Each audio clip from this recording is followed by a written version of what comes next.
Hi everyone. Today I'm here with a few of my family members, my sister Kara and my niece and nephew Ava and Wesley. And I actually asked my niece what I should talk about this week and she said animals. And so I'm going to be giving an informative speech on the benefits that animal shelters have on the community and animals. The two animal shelters I'm going to be focusing on and getting all my information from are going to be the ASPCA and the MSPCA. The MSPCA actually has a branch located in Boston. So that's what made me pick that. According to the ASPCA, 7.6 million animals get surrendered to the shelter each year.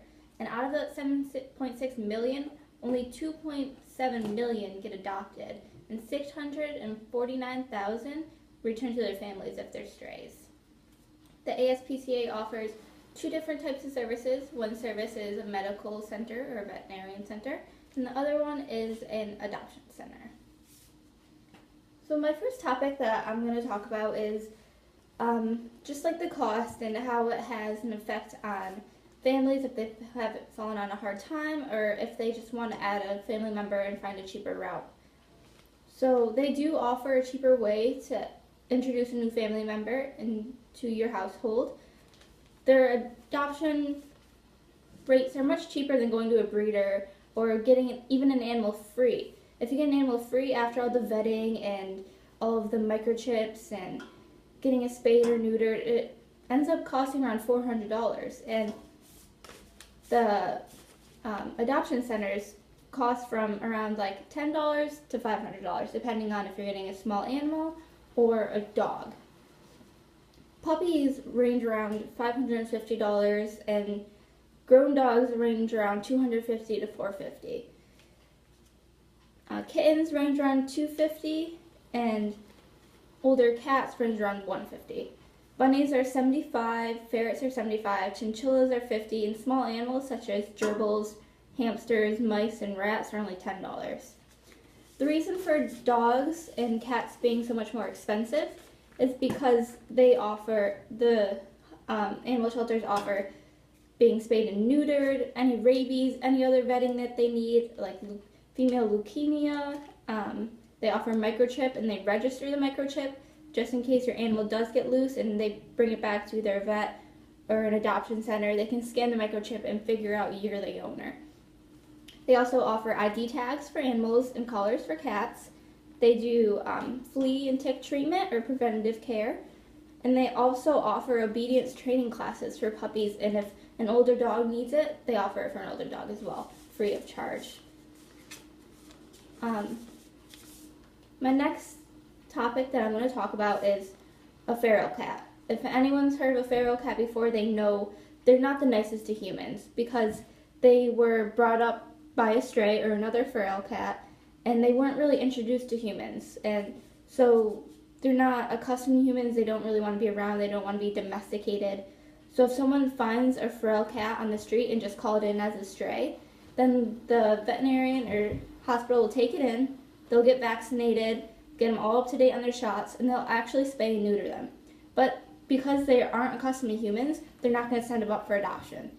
So they're either going to send them up to be a barn cat, and someone will come in, take them to their barn, just to have like feeding and watering and just being taken care of, or they just release them back into the wild because that's where they enjoy being.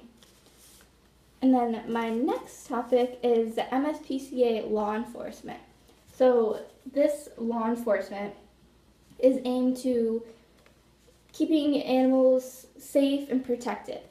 If you have any case for animal abuse or animal neglect, they're going to come in, they're going to investigate all the allegations, they're going to figure out what's true, what's false, and if there's anything happen, they can take the animal and they can vet it and set it up for adoption like they normally would.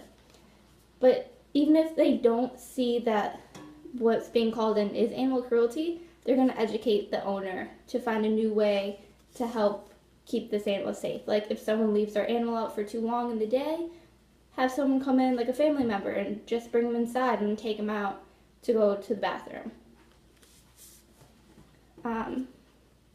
And like I was saying about families falling on hard times, they also offer many programs for families. These programs consist of cheaper vetting, for anyone that's in the community. So like the MSPCA, anyone in the Roxbury or the Jamaica Plain community can go there and get their animals vetted for cheaper. And they also can get their animals spayed and neutered for cheaper.